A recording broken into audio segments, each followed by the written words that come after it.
Did you hear that? Oh, yeah, that was cool. Have they ever done that before? No. Wouldn't it be funny if she's like, we're like 45 minutes into her ambulance, she's like, all right, wrap it up. This show is boring. Yeah, the show is boring.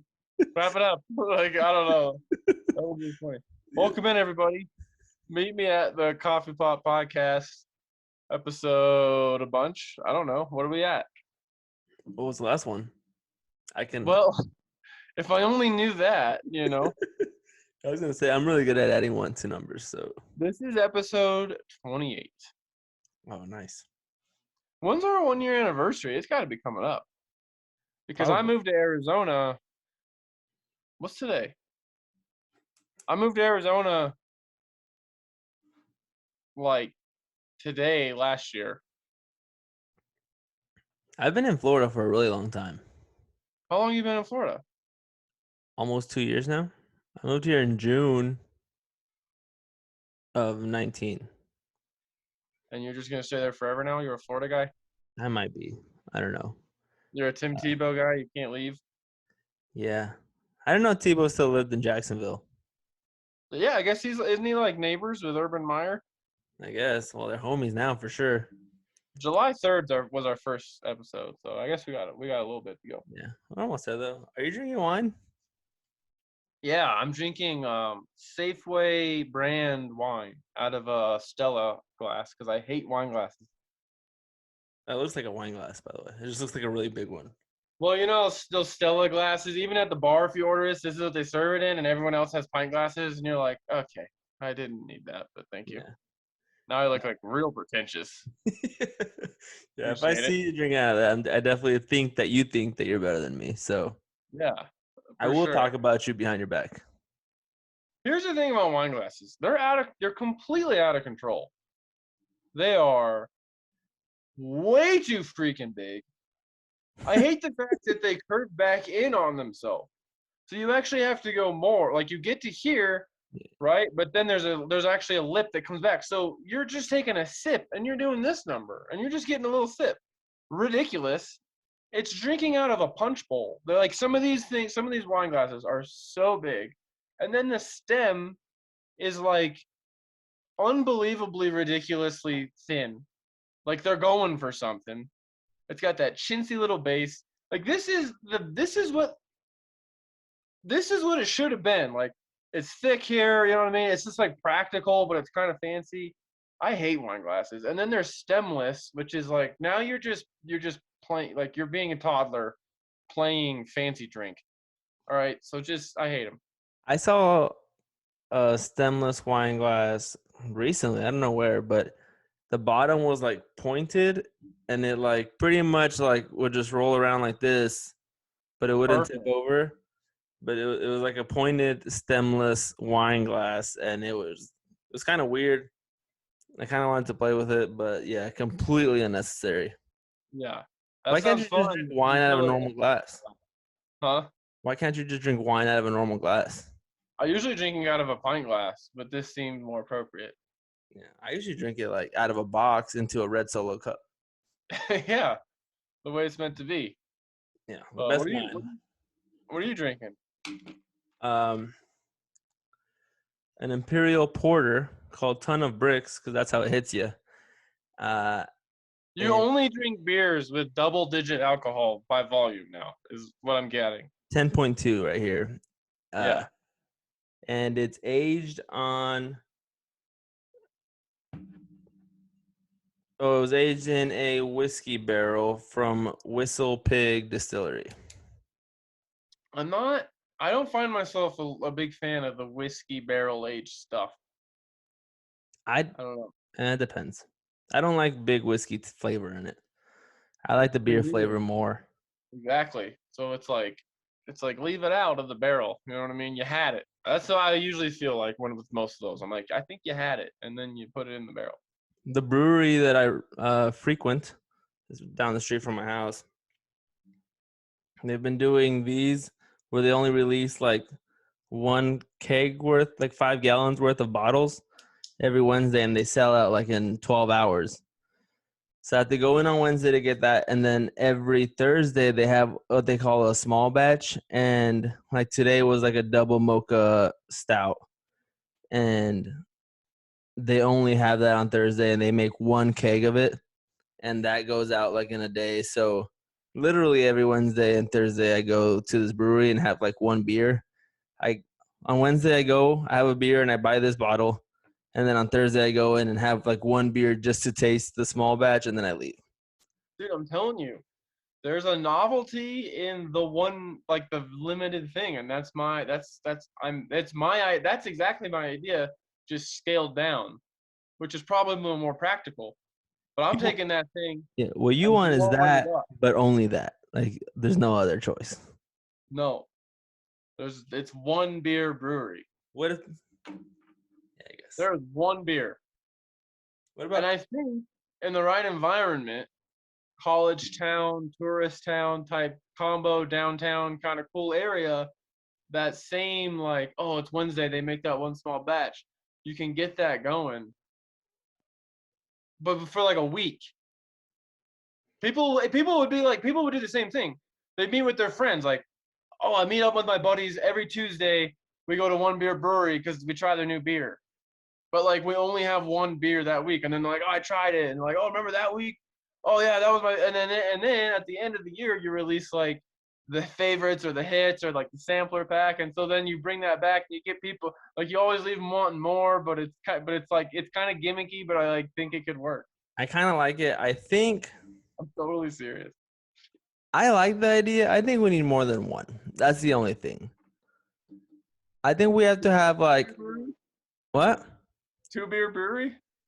I think like 3. I think we need to have like a a heavier beer that's always there, and then like a lighter beer that's always there.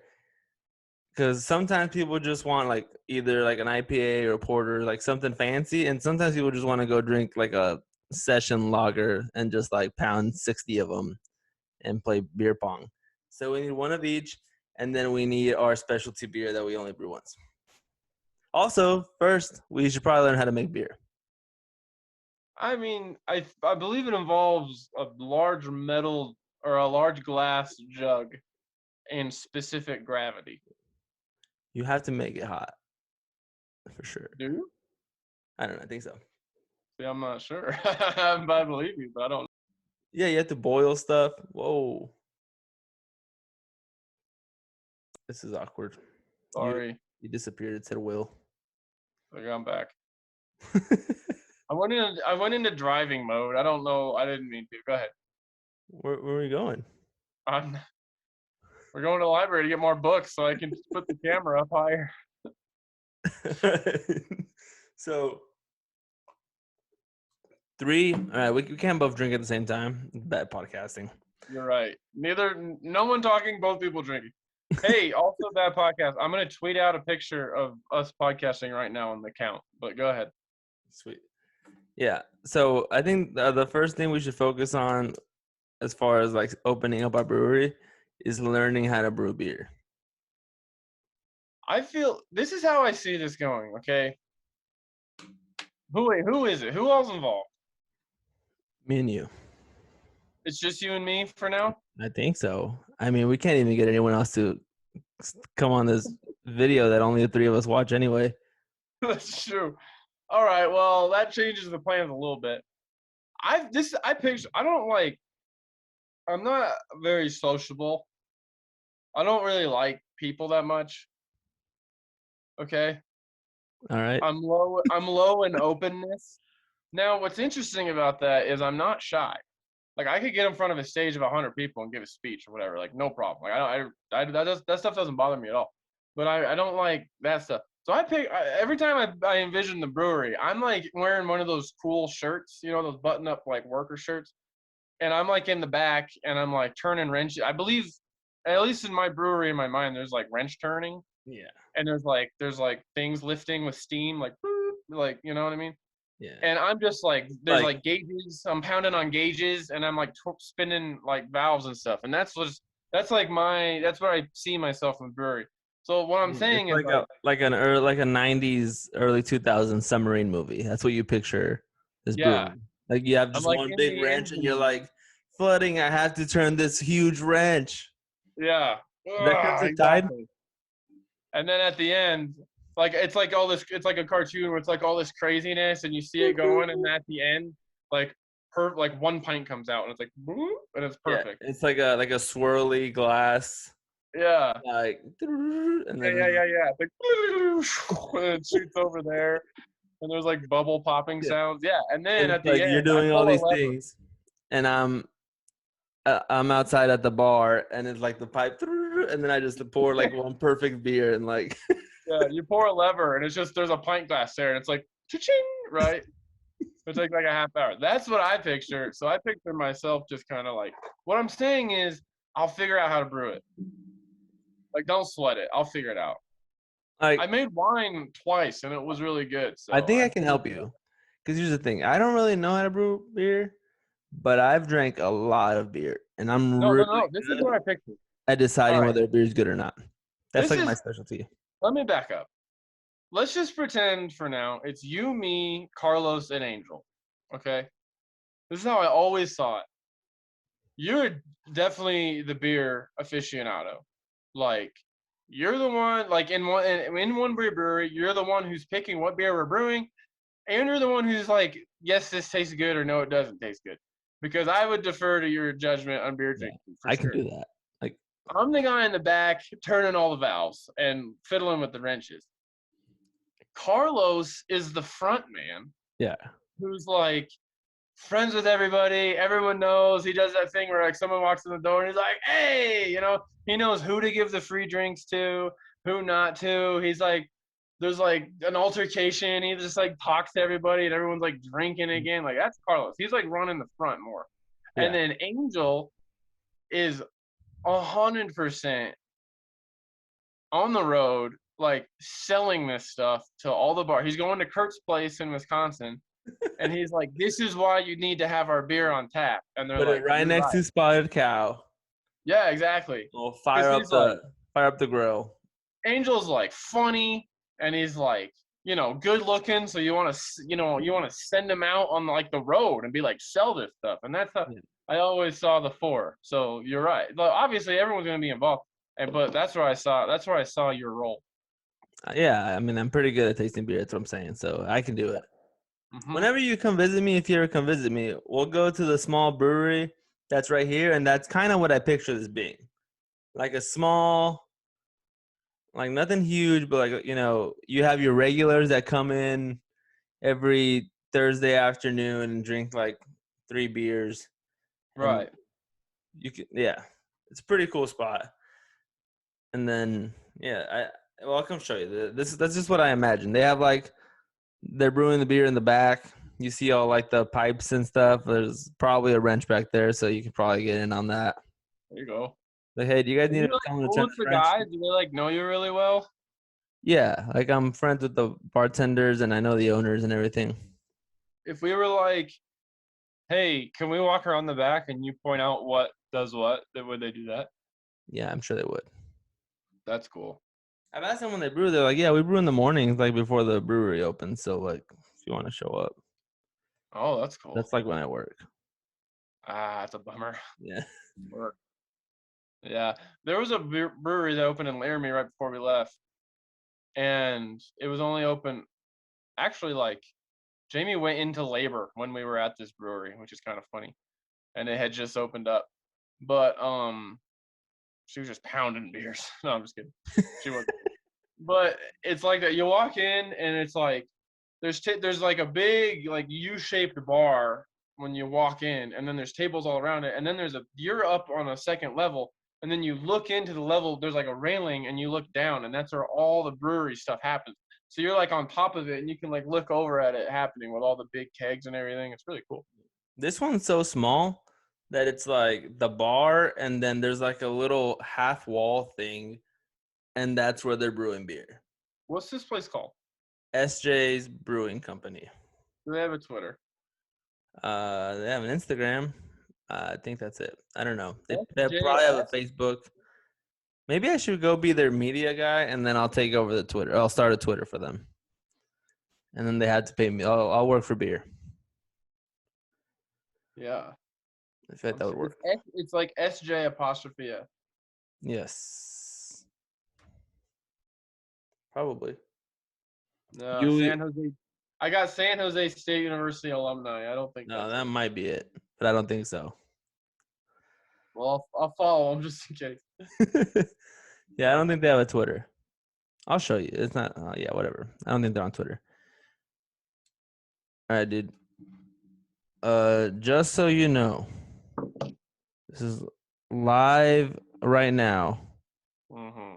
The Pacers are getting beat up by the Wizards. Just letting you know. Yeah, they tend to let themselves get owned by Russell Westbrook, and he's not even playing that well. So, Well, he has 18 points. Beal's going off. That's pretty disappointing. I I don't know if you want to get into it or not, but like I'm anti the playoff thing anyway. So I obviously was really cheering for them to win this game. I didn't think they deserved to be in the playoffs in the first place, so I'm not super heartbroken. They had a lot of drama and stuff this year, a lot of injuries. But yeah, it looks like their season's coming to an end. and not a good couple of days for your sports teams. I messaged you earlier and I was like, dude, 19-4, and you just ignored that and then just started talking about something else. I saw that and I didn't know what you're talking about because it's just everything was so out of context, and I don't know. That was the red score. Yeah, I know. I actually knew when Gene texted me and it was 18-1, and our second baseman was pitching. So, dude, they have been owned by the Giants for But you so had your many second years. baseman pitching? Huh? You had a position player pitching? Yeah, and he got a strikeout. Did anyone blast it out of the park like that other dude? No, like, who was that? I don't know who was pitching, but it was I thought that was funny. It doesn't matter. I thought it was funny too. I really don't. Throwing if you're gonna throw a 45 mile per hour, just strike. You should expect that to get blasted out of the park. Our second baseman pitched 1.1 innings. He gave up a hit, 1 run. He had 2 base on ball and a strikeout. That's not too bad. Mm-hmm. I wonder if that run was a 500-foot home run. I mean, you got a K. That's pretty cool. Not a lot of second basemen get to have a major league strikeout. Yeah, I'm trying to see where he gave up his run. Not that it matters. Yeah, dude, it's really frustrating. They just they get destroyed by the Giants. I don't know what it is. It's like they would be better off forfeiting games against the Giants and resting, because they're not going to win anyway. Yeah. The Reds are perpetually like a 3-game under 500 team, and you're like, they're still within striking distance, and then that's just where they are all the time. That's classic. Yeah. Yeah, good job being a Dodger fan. Yeah, that's pretty cool. I mean, they were kind of like, as soon as I said I'm a Dodgers fan, they went into like a slump and like lost like 14 games out of like 16. But they had a bad month. It was weird. Yeah, and I'm like, oh, they must have heard I'm a Dodgers fan. But I think they're hopping back on the wagon, the winner's wagon, so it should be all right. Yeah, they'll sort it out. They have so much talent. They don't have a lot of depth. They have a ton of starting talent. Well, that's the thing. There's a lot of injuries and stuff. That's kind of not looking good. But I mean, it's better than I could have been like a Diamondbacks fan or something. That would have been bad. I've been listening to Diamondback game on the radio. Yeah, I like the A's just because I like the uniform. Yeah, I like the uniforms. I like the elephant on the ball. I think that's cool. I really want the A's spring training hat with the elephant logo. Yeah, it's super sweet. I really hope they get a new stadium and they don't move. Did you see they were just talking about moving last week? That would destroy Oakland. Huh? I feel bad for Oakland. Me too. Oakland fans.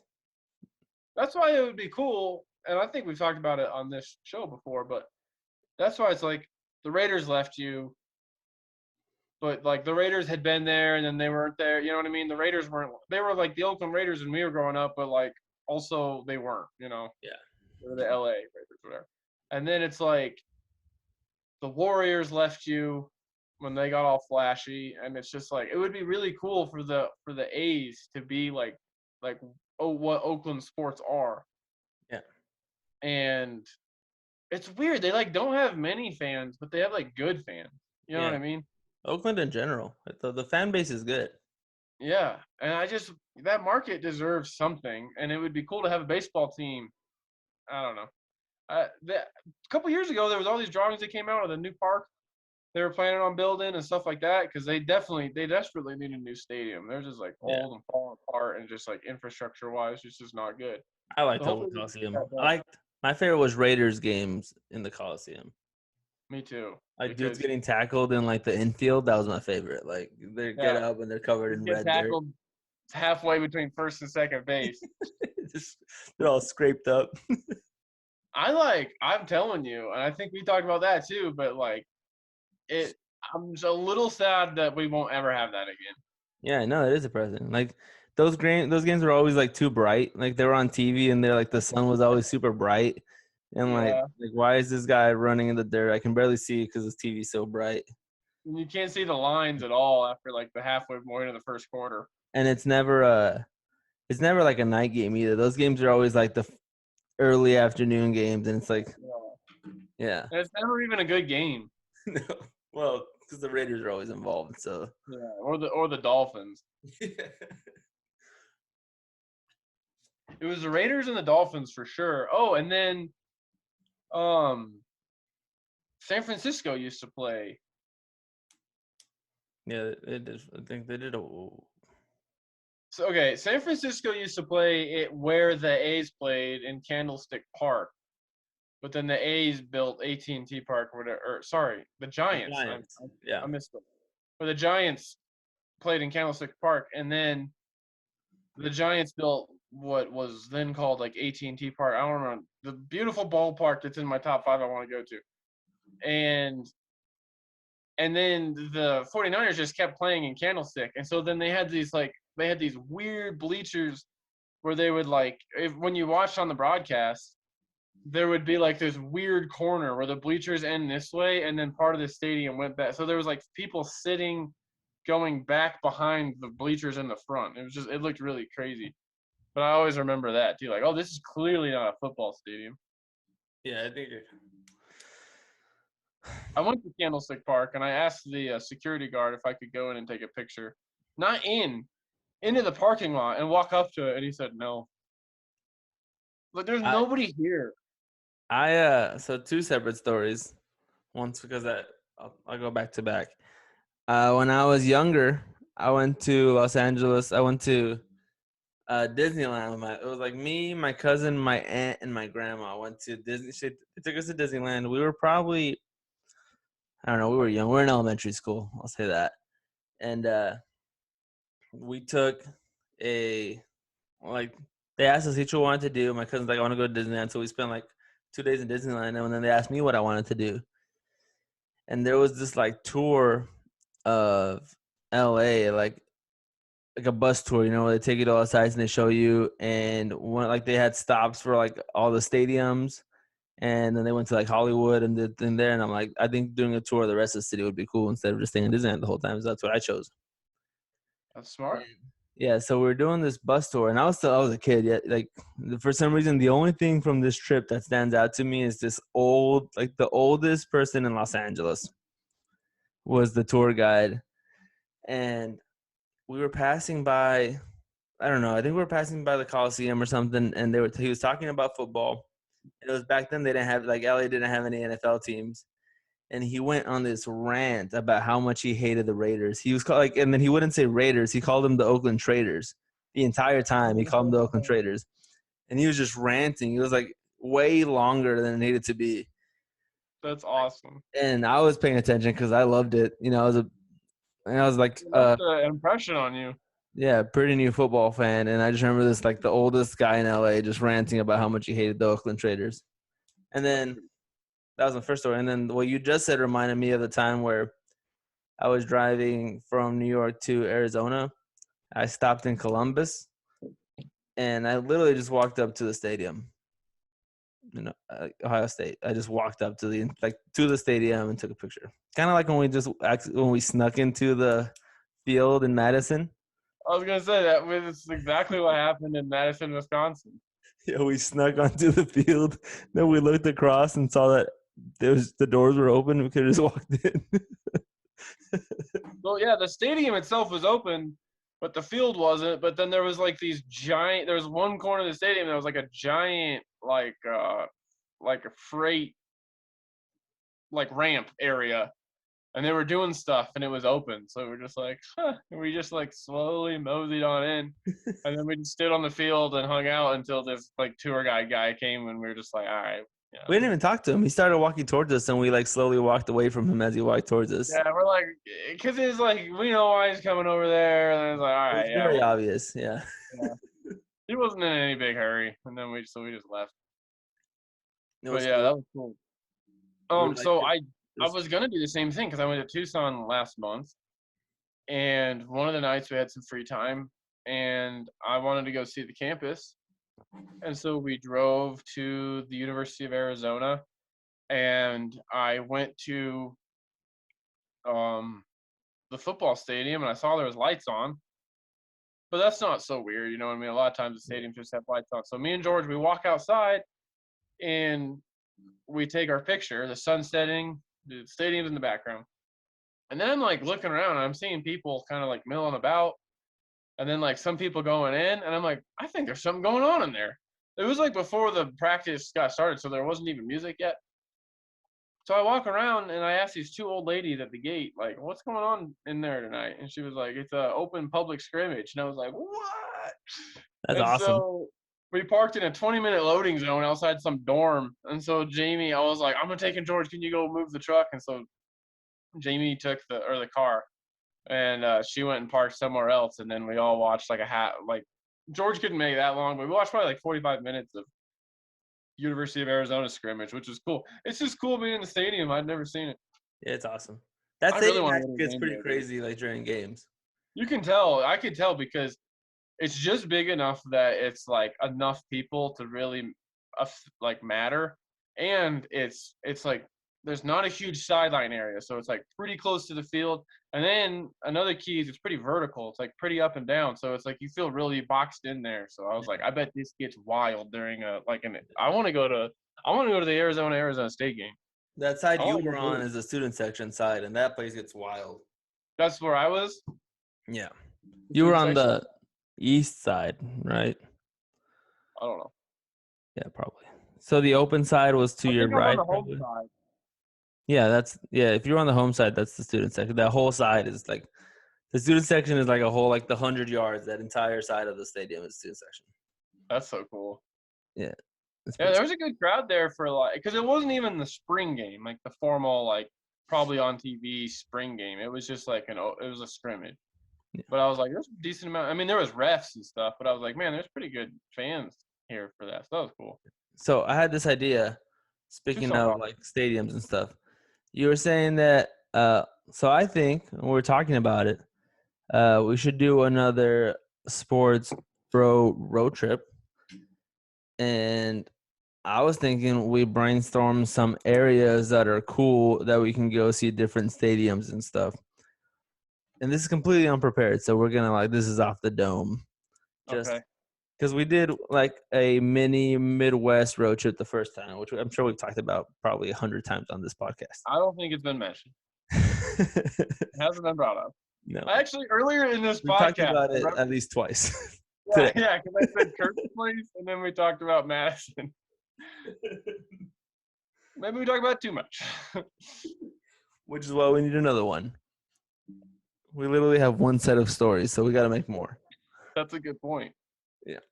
All right, so like, what are you thinking? Like, go first, and then I'll try to think. I'm thinking like, what did we do last day? Like 4 or 5 days, so like a week, pretty much. Yeah, it was like 5 days. Yeah, so we did like 5 days where we would stay somewhere, drive the next day, and explore things, right? Yeah, and we saw cool random stuff we weren't planning on, like the Culver's barn. Yeah, the Culver's barn. We almost went to go see the Chicago Bean, and then we're like, dude, Chicago. There's 2 baseball teams in the city. There's got to be a game. It's literally summer, and it's like Saturday, so there might be something. Yeah, we have like 2 different chances of catching a game. The funniest thing about that was like the Bean is the touristy thing you do in Chicago, but like clearly neither of us actually wanted to go see it, and it would have been so funny if we both went to see it and only afterward realized like, Yeah. White You were like, "Isn't there like a bean or something?" I'm like, "Yeah, I guess we could go there." And you're like, "All right." And then we I like was like, sat there quietly. I was like, let's just drive to the United Center. They probably have cool statues. I remember saying that too. Like, let's just go see the outside doors of where Michael Jordan used to play. Yeah, we could probably take a picture with the statue of Jordan or something, Yeah. Phil Jackson or something. Someone's out there. I'm sure of it. It has to be. Oh man, it's funny. So, like, I'll go first. For example, we could do like a Florida trip, but the problem with Florida is it's big and really spread out. So, like, Jacksonville. And then there's Orlando, Miami, and Tampa, right? Those are the big cities where you would go see stadiums and stuff like Right. that. It's like each one is like 4 hours apart. I didn't realize how far everything was till I got here. But either way, I mean, it'd be cool. I think we need probably like a whole week, but we could do like go down to Orlando. Like a Magic game is whatever. Like it's in downtown and the area is cool. Like downtown Orlando is pretty sweet. And then there's Miami. We can go down to Miami. It's Miami. You go meet all the criminals at the U. That'd be cool. Yeah, could do a tour of Miami. Go see Hard Rock because the Hard Rock Stadium is pretty dope. And then, so the thing is, Orlando. So the other hard part is it's like a triangle, but Orlando's in the middle, and Tampa's like northwest, Jacksonville's northeast, and then Miami's south. So it's like Yeah, you can't really do them all. there's no convenient way to drive around, which is why that's a bad idea. But that was just an example. That's a good starting point. Yeah. You know what the first thing that came to my mind was when you said that, and I don't really know why. But now that I think about it, I think it would be really cool because this is one of the stadiums and one of the games I've always wanted to go to. I immediately thought of like the DC, Maryland area and then I kept thinking like, why did I think that? And I was like, well, the Orioles are terrible, but I think they have a really cool stadium. I always wanted to go there. There's a ton of different places there, but then I was like, I would love to go to a Virginia Tech home football game as part of like a Virginia tour thing. That would be cool. This is kind of diggity, but I'd like to go to Annapolis. Oh yeah, that'd be really cool. That's right there. We can do that too.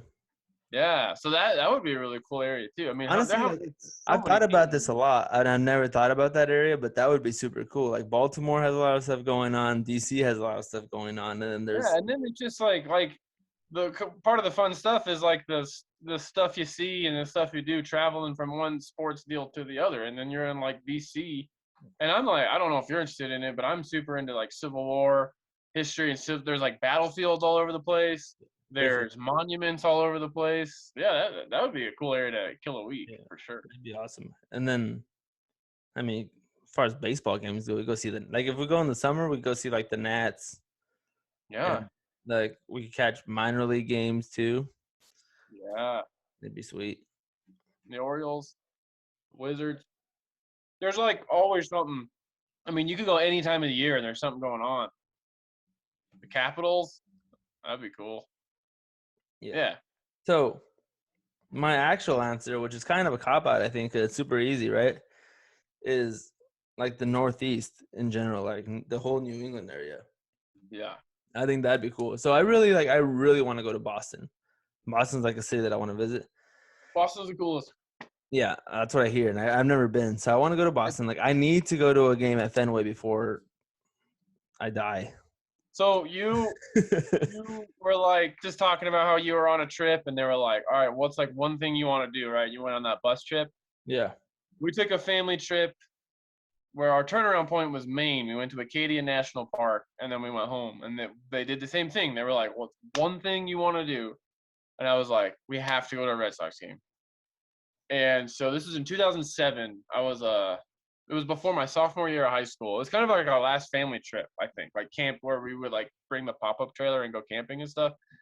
And my dad and I went to a Rockies Red Sox game, a night game. It was like 50 degrees. It was freezing cold. It was so cool. It was just like nasty. It was in like June, and the Red Sox got killed. And it was so funny. In the eighth inning, the crowd just started shouting, "Yankees suck!" And I was like, "This is so great." We're eating clam chowder. There's like chowder stand on the side of the road. It was like crazy, but yeah, that was a really cool trip. So I highly recommend it. And then just in terms of history and stuff, because I mentioned I love history. Um, there's this thing in Boston called the Freedom Trail, and I can't get over how brilliant this is. There's a red line painted on the ground of Boston. And if you just get on the red line and you don't stay off the red line and you just walk around all day, you see these like incredible history sites. You see like the Old North Church where the British are coming, and you go to Paul Revere's house and you go to the site of the Boston Massacre, and you go to like where the Boston Tea Party was and Bunker Hill. It's like crazy. It's so cool. And we went to this old pub thing for lunch or whatever, and it had been there since like 17 whatever the heck, and the ceilings were really low, and it was just like it was so cool. So yeah, Boston is really cool. Oh, and the USS Constitution, talking about diggity stuff, that is the coolest stuff. It's the oldest active duty ship in the world. Yeah. I wanted Yeah. to get orders there. They're like, dude, no. Okay, cool. But You're like, wait, who's gonna run the reactor? Someone has to run the reactor. They're like, I'm like, let's have a well, not even that. I was like, you need electricians, and they're like, dude, there's. yeah, They're literally like, not. this is literally the only boat where we don't need electricians, and I'm like, yeah, fair enough. Yeah, like, fair point. Yeah.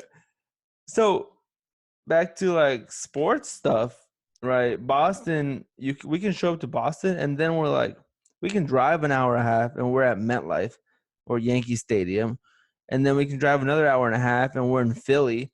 Like that, all like everything there is so close. It's awesome. Like when I was in a prototype, when I was over in Saratoga Springs, like I went to Philadelphia for a Rams game, and it was like I thought it was gonna be super far. I'm like, it's like a whole state away, and it's so far. Just because I'm used to like the West Coast, where like the states are ginormous, and like if you're going to a different state, it's a big deal.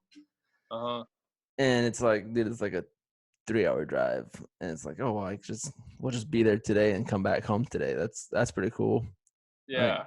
so that's why like I think that'd be an awesome like road trip place. So you could just show up and then do a quick lap, and you're in all these different places. Not to It's mention almost. the universities up there. Yeah, that's true. It's almost like too much because it's almost like you could just do Boston. Yeah, that's true. I As far mean, as easily you could do Boston, especially if you're trying to hit sports stuff and cool stuff like that. You could easily spend 6, 7 days just just doing in Boston Boston or just in New York or just or in just Philly. in New York. Yeah, exactly. So it's almost like overwhelming, but yeah. Well, if we're gonna split it up, I wouldn't mind doing like a Pennsylvania trip where you go to Philly and Pittsburgh. Oh, dude, have you been to Pittsburgh? No, but I hear it's awesome. Like I want to go watch a baseball game. I think like as far as like backdrops, I think like the Pirates Stadium is one of the best backdrops there is in Major League Baseball. Hands down. And it's one of the smallest by seating ballparks. So it almost has this like, I've never been in it. We went to it, we looked at it, and then because it's right next to Heinz Field. Yeah.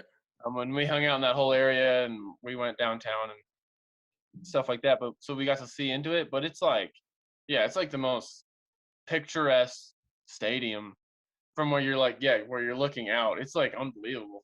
Yeah, that's like I It's would a love to watch shame their it there. baseball inside the building is so horrific, but yeah, it's great. I have to tell you. So I'm gonna be in Arizona, in June. Right, I get there like the 18th. Okay. Marina told me like yesterday.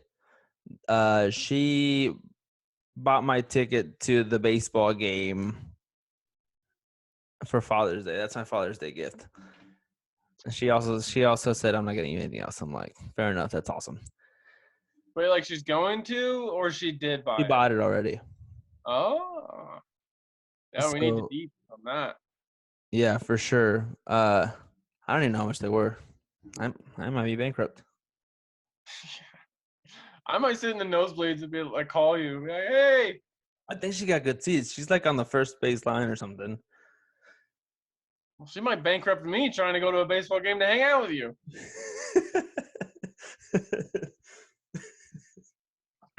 but but uh yeah.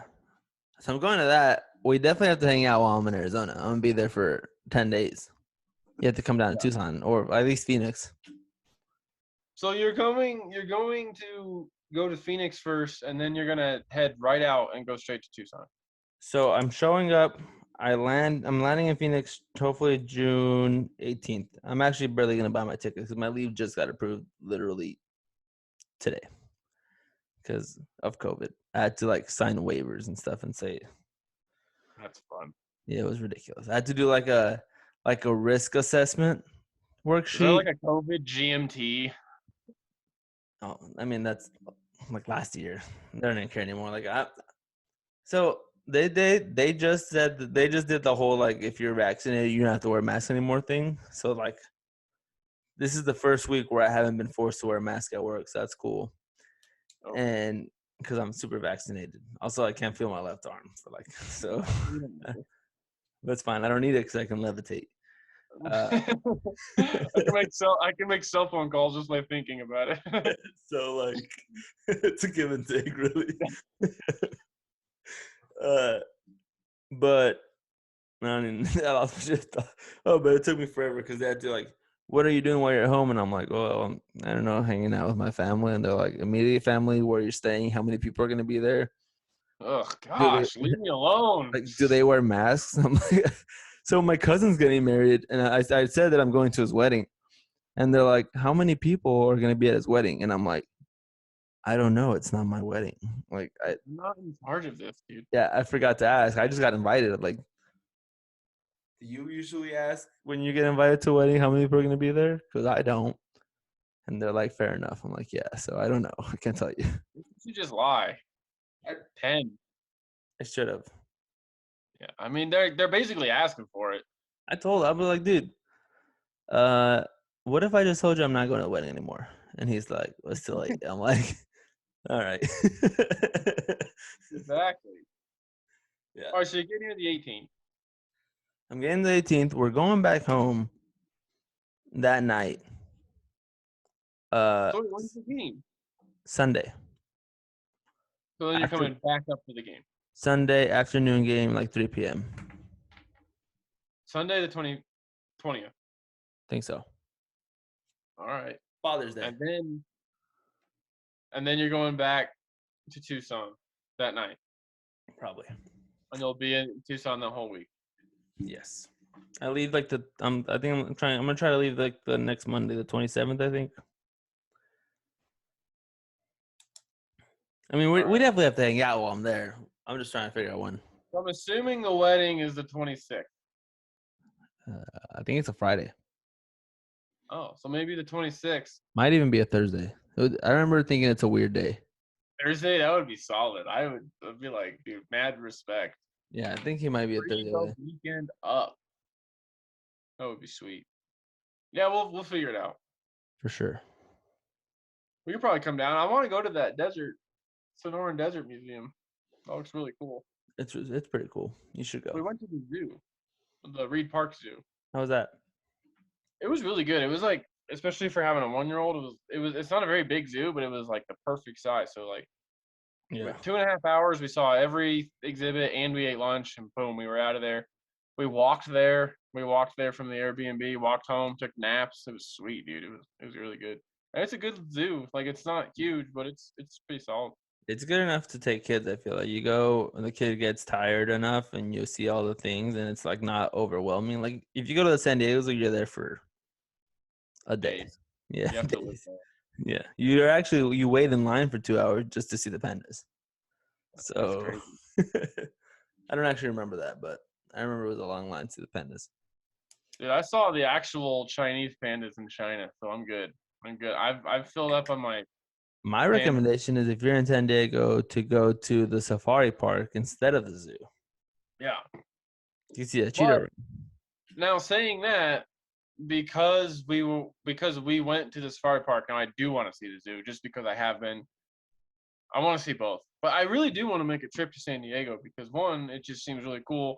I barely got to go to it, and I'd like to go back. And then Mendoza is going to get orders there, hopefully this summer, and I'd like to go out and see him.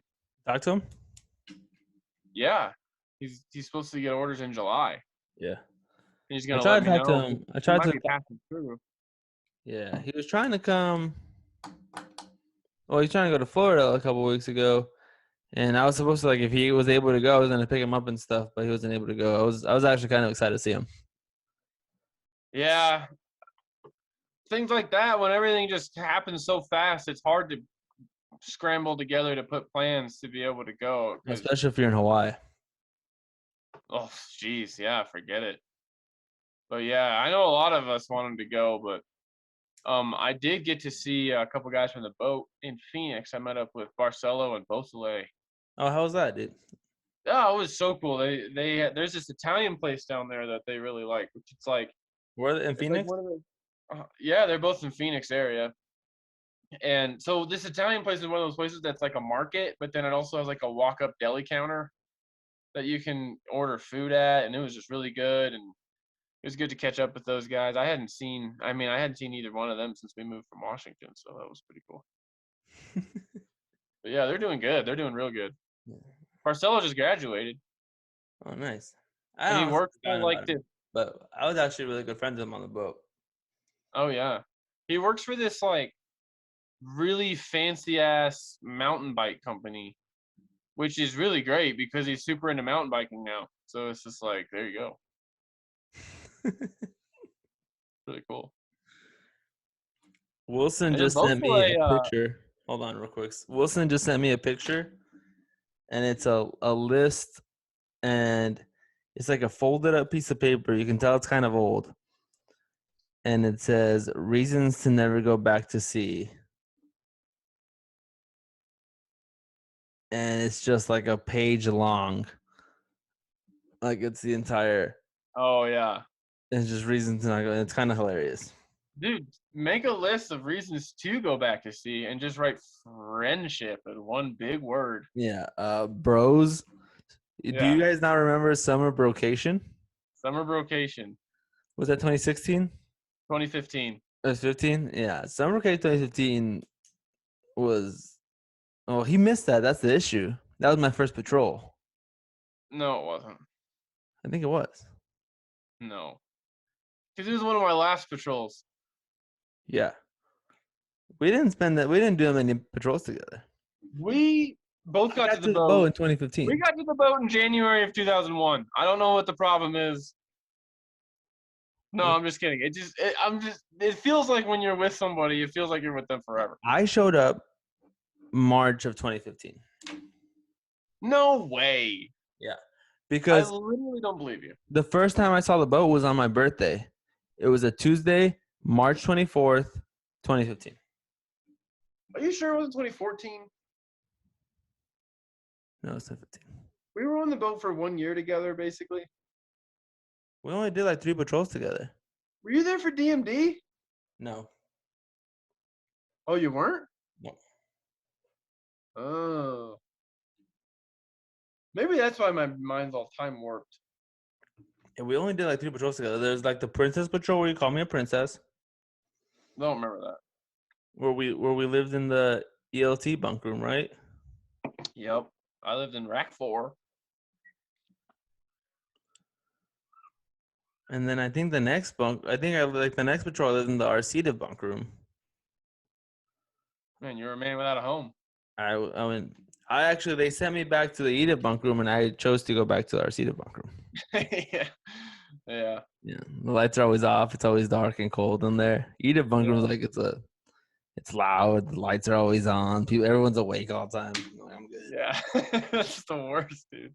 I'd rather go in and then like I would sleep above Arnaldus. No, I slept above Aldous, man. Barry and someone else. I think Latrell slept above Arnaldus my first patrol living there. And that's when he stepped on Arnaldus to get onto his rack.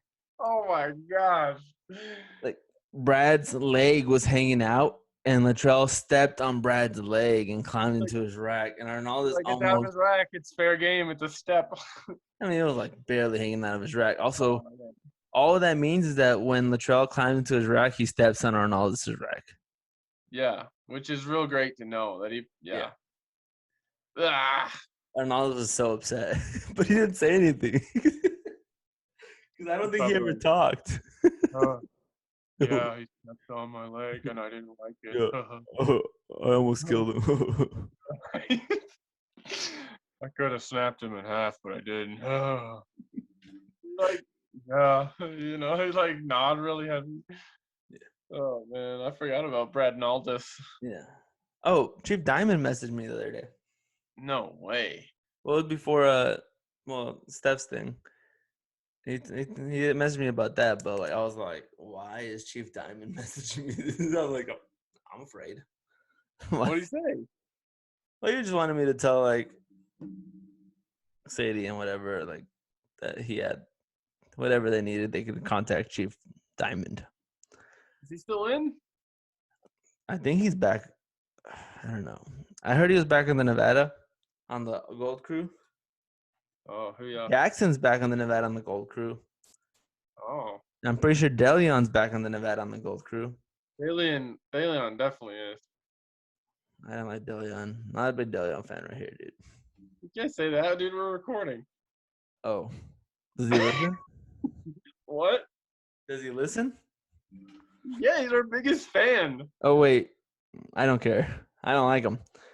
He's not. Yeah. Reed Oh was man. also a fan. That It's guy just so sucked. weird going back to the same boat, honestly. Why people keep doing it? I think people like it because I think people like comfort. Yeah, they feel safe. I If would do go back to a everything boat, I can to get to a fast boat. if I had If to go I back to a boat, I'd go to the Tennessee. I'd want to go to a fast boat just because I'd want to know what it was like, dude. I heard it sucks. I don't want to do that. It all sucks. I think it's way easier to go fast boat and then do a boomer. No, it sucks, but not as much as a boomer. So I work with fast boat guys, and they're like, "Yeah, you're not a real submariner." And I'm like, "Why not?" And then all they do is make a list of things that like my life was shittier than yours, and I'm like, all you did was prove to me that your life sucked worse. Right. Why are you a better submariner? And they're like, "Oh well." Yeah. And then I really piss them off because I'm like, here's the reasons why I'm a better submariner, which I've thought about. I'm like, first of all, we're better firefighters than you guys. And that'll like, what? Like they get so mad at us. And then they're like, well, how do you figure? And I'm like, how far do you have to run if there's a fire in the forward compartment? I was gonna say, first of all, it's a way bigger boat, Yeah. like same amount of people covering a lot more area. I'm like, I have And to second cover of way all, more there's, like, space. And there's like the extra concerns of things you have to do when there's, I don't know, world-ending nuclear warheads that could be on fire. You know what I mean? That's what I explained to them, and they're like, "Oh, okay." And then I'm like, "My fish." I'm like, "We have more systems than you guys, so I have to learn way more stuff to get my fish than you guys do." And they're like, Get them. and I just burn them up, and they get all mad, and they're like, "Yeah, well, I have to hot rack," and I'm like, "Yeah, that sucks. That's disgusting. That's disgusting." Yeah. Congratulations. That's disgusting. Like, think about what you're bragging about there, buddy.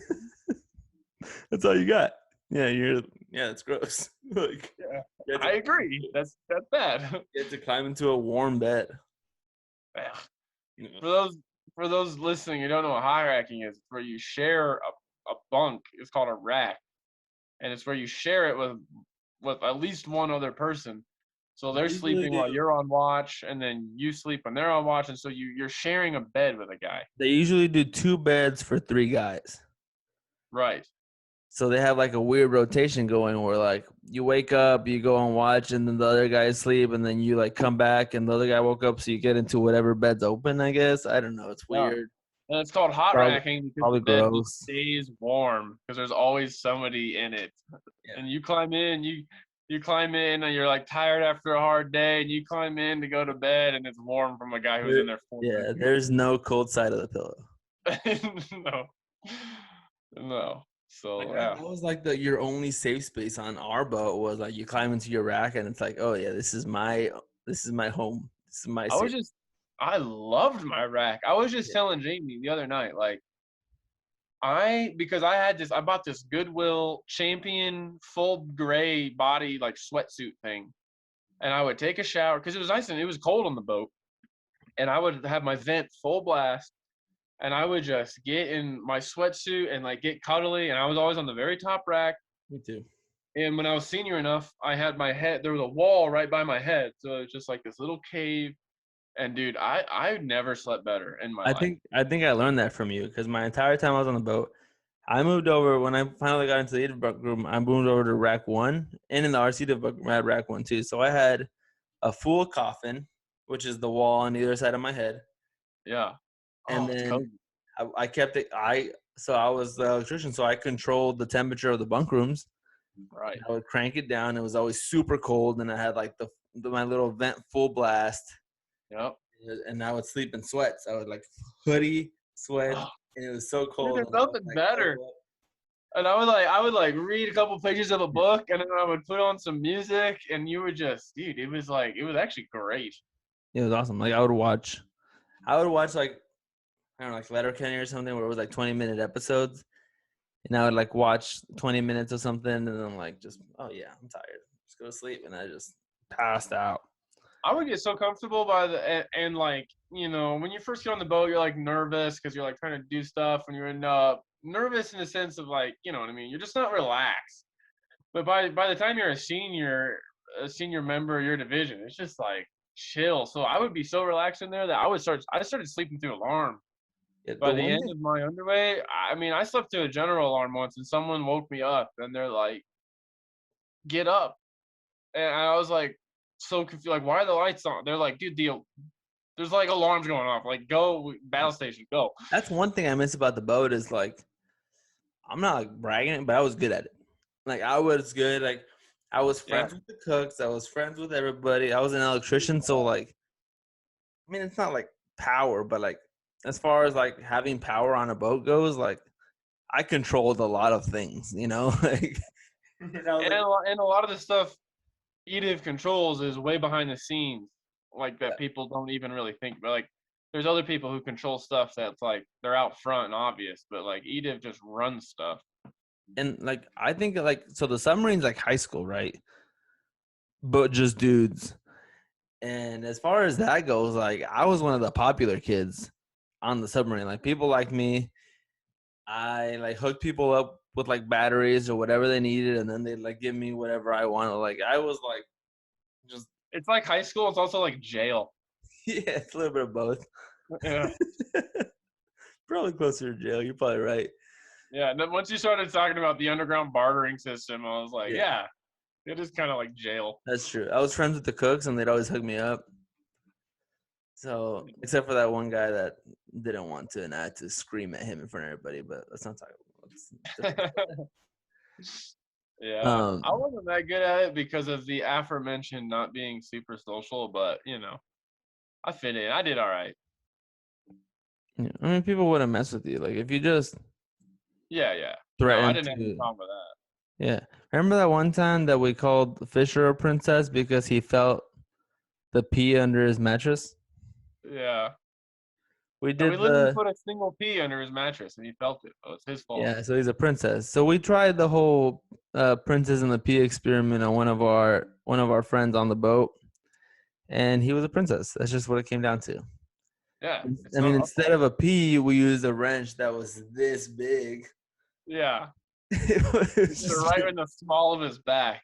and the mattress is on the submarine. You're sitting in a metal tray, and the mattress is about that thick. But I mean, he felt it, so I guess it's like you use what you have. Yeah, he woke up the next day and he's like, oh, my back is so sore. I don't know why. You're like, oh really? Because you felt the pee under the rack, princess. Oh, what a loser. He's like, shling. He's like this wrench. Oh man. What a princess. I will say about my time on the boat. You said not to brag, but like you should brag because you were good at it.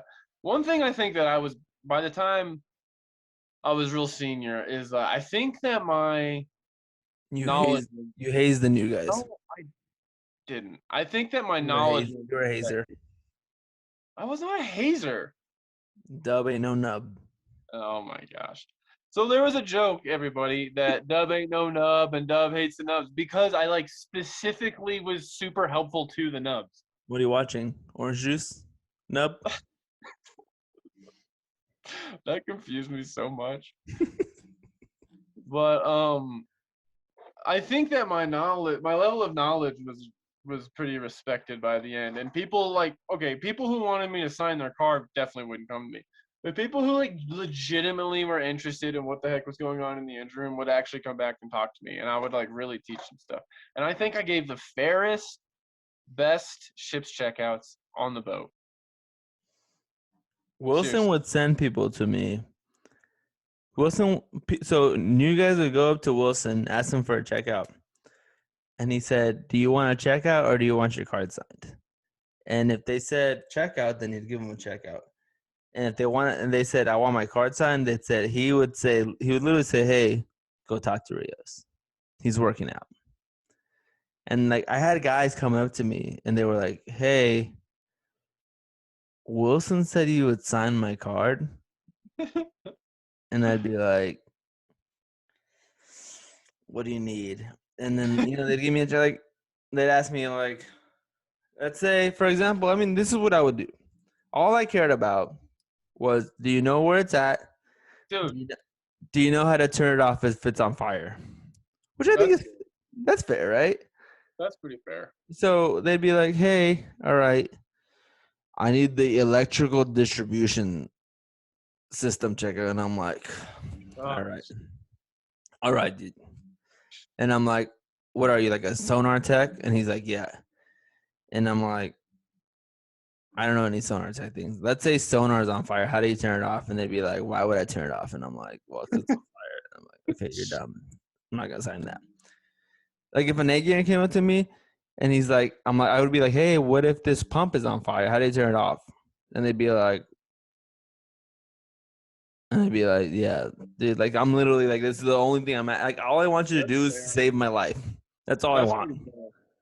And they'd be like, I can't possibly do that. Okay, well, I'm not going to sign your card unless you have candy. Oh yeah, that's all it took. No, I'm just kidding. I had candy. I would always take candy underway, and I didn't really like eat candy. I'd like go home with the candy that I brought with me. However, beef jerky and Slim Jims, that's what I ran out of. That's what I needed. I would ask, where's the thing you're asking me about? That's a fair question. What does it do? Okay. Kind of fair. And like, why does it help with propulsion? Or like, why does it matter is a better way to say it. Where is it? What does it physically do? And why does it matter? That is what I would ask. And that is fair. And it's not like yours, but it is more in line with the spirit of the ship's knowledge. I agree. Yours was a better ship's knowledge checkout. Yeah. I was more interested in like, hey, I will give you your fish if you can prove electrically that you will save my life. I get it, and I would never argue. Well, so for the battery checkout, right? Like the battery catches fire. So I'm sure none of our listeners have been to a submarine ball. Have you been to a submarine ball? No. I love military balls. Nice. Never So worked at one. they're they're fun. I love them. And you gotta get to dress up, and I go and you like wear your fancy costume, sailor costume, and you drink a lot of beer, and it's fun. They do this thing called the tolling of the bells, right? Where it's like a PowerPoint presentation, and in this PowerPoint, it's like every submariner that ever died. It's like an hour long of just sadness because it's just like this person died, or this submarine sunk, and they were like, dung. It's like new name, dung, and they're ringing this bell, and they're just like, yeah, this person died, ring the bell. Right. 90% of like the World War II submarines that sunk were like battery explosions, like battery fire explosion. Everyone died. Oh, this submarine exploded because the battery exploded. All of them were like battery explosions. So after that, I was like, all right, I guess I should ask people like if the battery's on fire, how to turn it off, right? And it's very simple, right? So the battery is in its own compartment, and if it catches fire, you just shut the valves for the ventilation and then just let it die by itself. That's like the only thing you have to do. That's all I want. Like when people come to me for a battery check, I'm like, all right, where's the battery? Okay, cool. You know where it's at. How do you stop a fire? And they'll be like, well, you open up the hatch, jump in there with the fire extinguisher and stuff. I'm like, no, that's the worst thing you could do. And then that's all I ask. And people And there was like a special close the vent here thing for the battery, right? With like a red, like a plate labeled, and it was like right there. Kind of. Yeah, I mean, Wasn't there like a manual, like no joke, I can manually shut this thing off if I had to? Not really. So the issue was the people that would close this is like the torpedo men. Right. And there's a story real quick. We'll get back to that. But I remember the battery well story I know is that there was some boat that went out for like testing or something, and the battery well caught on fire, and it's below the torpedo room, and all the ordnances were getting too hot. And so the people were just jettisoning, but they had to like load the tube and shoot the torpedo off. And their like feet were melting to the floor, and they were like dying trying to get all these torpedoes in before the entire boat exploded. We should get Mix on. We should. He Snapchats me all the time. Why doesn't he come on here? I haven't talked to him. He's in a rap group, and he could promote it to our. He screamed at me today about some guy flipping him off. Hold on. Wasn't there a way to shut the vents mechanically if you had to? The valves? Yeah. Weren't they like right when you went down the ladder? There was one in the torpedo room and one in machinery 2, or machinery 1. On either side of the bulkhead? Yeah. Were they like labeled with like a extra like label plate that was like, this is right here, and it had that like red border?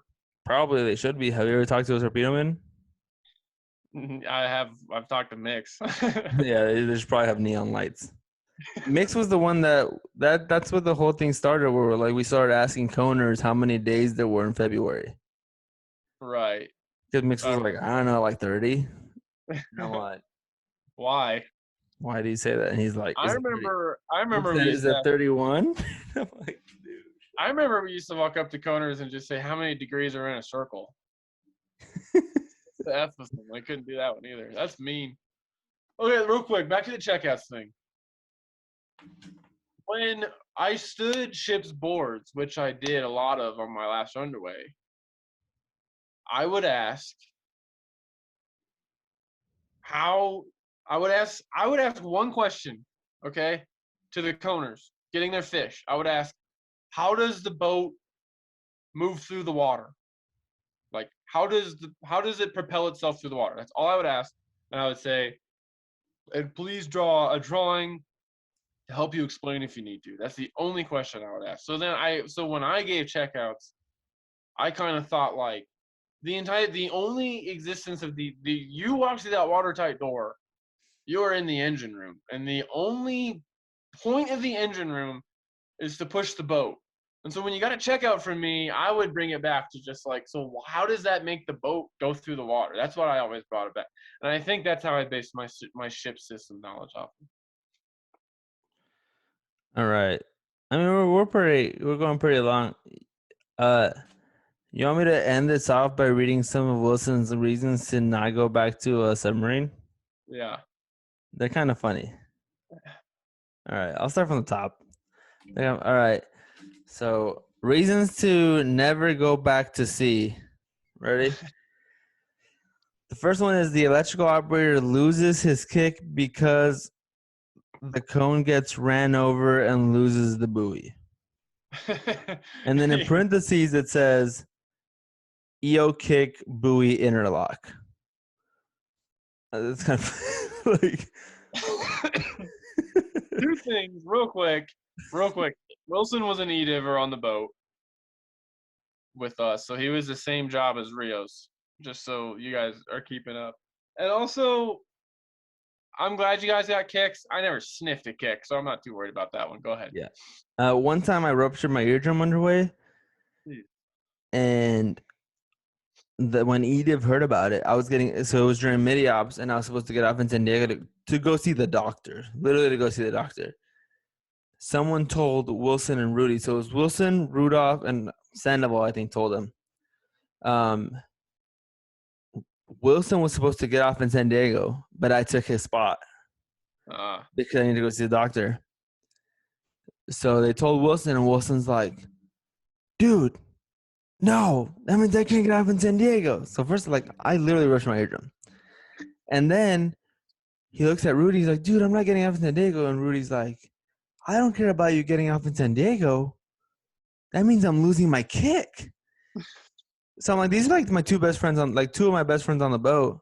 Right. And like neither of them care about my well-being. Both of them were immediately like, what about like, well, what about me? What about me? And I'm like, you guys are the worst. You're like, you guys can figure it out. I'm bleeding out of my ear right now. All right, ready? 8-hour workdays immediately followed by 8 hours of watch. See, I didn't deal with that either. Yeah.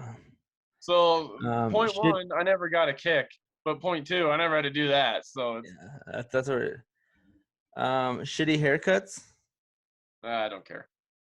Dynamic standards. That's a good one. Yeah, I like that wording. Number one. Yeah, that's true. And they're never the same. Faku. Yeah. Focus after watch cleanup. Yeah, so you stand 8 hours a watch, or 6. I used to do 6, and then we switched to 8. Whatever. You stand your watch, and then for one whole hour. You stand your work day. You do your work day. Yeah, you're stuck in a room, either like a really tiny room or just like a small area, and you take logs every hour, and that's for 8 hours. You're not allowed to leave, and if no one comes by, you don't get to talk to anybody either. There's no music, there's no books, there's nothing back there. You're just back there, and then you get off and you have to clean some random corner space for an hour. No eggs/milk. That was probably like a really quick one. Like he probably like showed up to crew's mess. Yeah, and then he's like, God, there's no eggs or milk, and wrote it down. Dude, I'd just power through the powdered milk and pretend it wasn't horrible. I don't know about you. I drank the powdered milk. I did too. Yeah, I didn't care. Everything is trying to kill you. That's fair enough. I tell you that from the beginning. Did you meet Bell? What rate? He was an EDIV LPO. His name was Bell. Oh, he was the worst. He has E7s, which are Chiefs, and then semicolon, and then just a list of Chiefs. Oh, that's good. So, and then the next bullet is a different Chief. It just says ITSC column. So he has like a list of Chiefs, and then another bullet, and then it's just another Chief. That's hilarious. Shitty electrical operators who shit on non-quals. Hold on, let me make sure my name's not written on here. Oh, did he make a list of names? No, there's a little. Yeah, not me. There's no names on there. But I was just wanting to make sure he wasn't calling me a shitty electrical operator. Gotcha. Commands inability to qualify someone on time because you have follow-ups. Oh yeah. Yeah, it's just like the command will not qualify you and then shit on you for you not being qualified kind of thing. Yes. Cook's too lazy to make powdered milk, so they just didn't have milk. um, grown ass men who can't clean up after themselves. Oh, that's up there for sure. Yeah, you remember Strop? I didn't know if I was like, I don't want to mention names, but that's all we've done all episode. So I slept above strop a couple underways. Yeah. One time they went in there like, hey, dude, your poopy suit is the smelliest poopy suit in the world. Please wash it. And he's like, oh, okay. Gets up out of his rack, whips out the biggest bottle of Febreze I've ever seen in my life, and just soaks it. And he's like, Oh. washed. I'm like, okay, cool, yeah. Dude, he would go 4 or 5 days without showering. Yeah, that's pretty cool. And he's a big fat guy. Yeah, not great. Being treated like a kid. And then there's an arrow that says this. So that's probably multiple times he thought that. Dude, can I tell you when that broke me? When? It was during an afterwatch cleanup for a Faku or something. I was qualified. I was like standing upper level. We go back and we're cleaning missile compartment lower level. I am below the onions. So in the missile compartment, they would have like cargo nets hanging in the bilge, and they'd put eggs and onions and potatoes and stuff down there because it was cool. I'm below the cargo net of onions, and I'm sweeping up onion shell dust, right? And Chief Wise, the chief cook, walks over and stands over me with a flashlight and stares at me while I'm like crawling around on my belly in like some water and filth, sweeping up onion dust. And he was like, you know, something stupid. Are you doing a good job? Are you working hard down there, Eric? Okay. And he was just watching me. And I was like, yeah, I'm getting out. I remember that vividly. How that made me feel. And that's exactly, it makes you feel like that story by itself. I have freaked out on people because they just stand over me with the flashlight. And I hated with the passion Senior Chief Wise. He was bad. He was I had nightmares about him. I had a nightmare where he was just, how I told you my like most vivid boatmare that I ever had?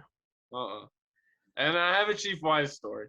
My most vivid nightmare about the submarine, my boatmare, as we call him, is I walk into cruise mess and I will go into the line and I walk up to where they're serving food and there's 4 trays and they're all just corn. And I'm like, well, I guess I'll have corn, dude. Right? And Chief Wise comes out, he's like, you have a problem with the meals I'm serving? And I'm like, no, Chief, it's just like, I said I'll have corn because that's all there is. And he's like, if you have a problem, you can take it with me. And he starts chasing me. Oh, and I run out of, like, I'm running and I run through the cruise mess door. And then, like, I'm like in a department store, like a Macy's or Dillard's, which is like just another nightmare for me. And I'm running and I see like Langbin and Korneski and like all like the senior E-divers that were like, this was around that time where they were all still there. And you know how like they have like the round racks of clothing? Yeah. I jump in and I hide in between and I'm like there like shaking and terrified because Senior Chief, and I hear like him storm up and he's like, Langbin, have you seen Rios? And Langbin's like, nah, Senior Wise, I haven't seen him. Like, or not, Chief, whatever. I haven't seen him. Maybe he went that way, and like I hear him like storm off, and then like Korneski and Langman are like, "Dude, you owe us so bad. We hid you from like that's like it was terrifying. It was like underway. Crazy dream, dude. It was so cool. So real quick, one time I saw Chief Wise at Home Depot, and we had a weird deal, and that was weird. But secondly, listen to this. I had just done my underway with the Gold Crew, and they did laundry in a certain. They did their laundry schedule different. Okay, I don't remember what it was, but they just did laundry in a certain way, and I didn't realize when I was back with the Gold Crew, or sorry, with the Blue Crew, it was my third underway, and I was with the Blue Crew, and it was my first time doing laundry. And do you remember? I don't know if it was like this the whole time, but like Sunday was Sundays. Chief laundry day. I didn't. I like kind of. I like shouldn't. It was my third underway, right? So like I should have known that. But I was just like I was used to the Gold Crew, and it was totally different. So I just signed up, and I know I was like I was good enough watch. I was like, oh, there's an opening in laundry on a Sunday, and I went back and I put my laundry in, and Chief Rice is like, he comes, there's no one in there. Chief Rice comes in, he's like, what are you doing? I'm like, laundry, and he's like, okay, right, because Chief Rice was cool, and then Chief Wise comes in there, and he like, I didn't want to admit, I was too afraid to admit that I didn't know it was Chief Laundry Day, because like I had been there long enough that they should have believed me, but I was just on Gold Crew schedule. I don't remember, and so he like chews me out, and I was just like, I don't know, I just want to do my laundry, and then he was like, I'm just kidding, it's fine, and he sits down with me, and he's like, do you like Marilyn Manson? And I was like, he's all right, and he's like, listen, he got this new album, and he hands me an earbud. And me and Chief Watt, and I'm like, I have to be cool in this moment because I'm about to get in trouble because I'm doing laundry. And so, like, me and Chief Wise are listening to Marilyn Manson on his iPod together doing laundry. Remember that? I don't know why it's reminded me. Do you remember the first time that Lamastro met Chief Diamond? No. So Lamastro has a story. Well, I haven't talked to Lamastro in like 5 years, but like had this story of when like they were like pumping water into a tank off hole, and he was like the tank watch, so he was just standing on top of the tank, and Chief Diamond comes up to him, and Lamaster's like brand new. He just got to the boat, and Chief Diamond, or I guess it was like Petty Officer Diamond at the time, walks up. I feel like I know this story. Go ahead. And he like leans up and he puts his like leg up on like the little wall that's like on the pier. Uh-huh. And he's like, the Mastro, it's been over a year since I felt the touch of a woman. That's just like the newest guy, and he's like, yeah. Yeah, that's so funny. Chief Diamond could be funny, man. That's really funny. That's one thing that you'll miss is just like the characters that you meet in the neighbors. Like it's all characters. It's like all characters. Yeah. Real quick, my recurring boat mare was that I was filling out QA paperwork. And I remember I was filling out like a QA 14, but it was supposed to be a QA 9. It was like the wrong QA form, and I was filling it out, and I kept messing up, and I kept having to, you can't erase anything or do it. You can't start over a QA form like legally. So like if a one line initial, I kept messing up, and I had like all these one lines that I just like couldn't fill this form out. That's the lamest boat mare ever.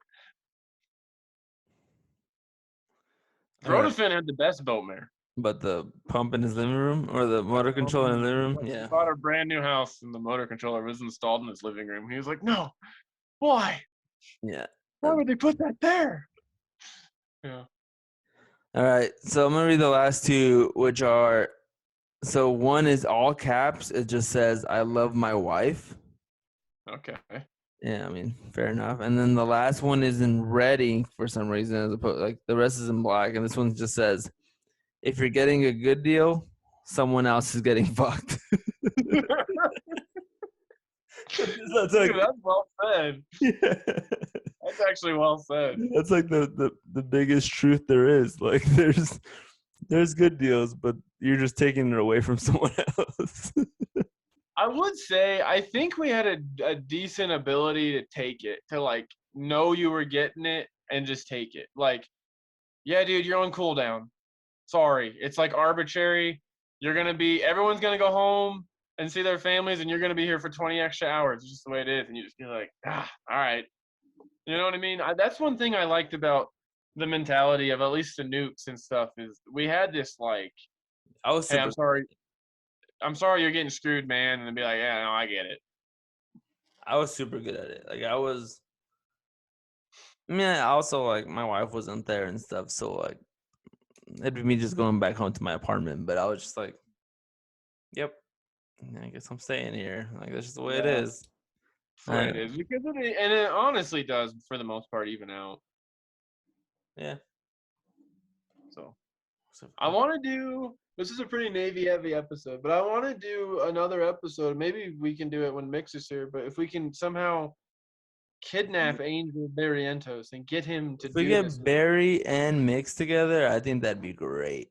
I want to do a submarine slang episode. I think it'd be really funny I think Mix is so because funny. Mix is really funny. So I think that would be hilarious. I think if we did because we dropped a lot of slang and just what we were talking about today, and I think like when we were just like, oh, I never got a kick or whatever. I think it would be funny to explain what it was, but then that would just launch us into stories. You know what I mean? Yeah. I need to go So, find my sub IC manual and then we'll just run through it. and there is a lot of weird sub slang. Remember how people would be like, oh, it's broke dick. It's like, what is that? I Why still did people say it say I'm that? still in the Navy.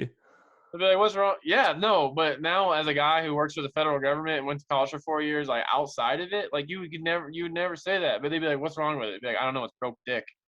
That's like weird, right? That is a broke dick. Yeah, I don't know. Yeah, that's broke dick, dude. I don't know what made me think that the other day.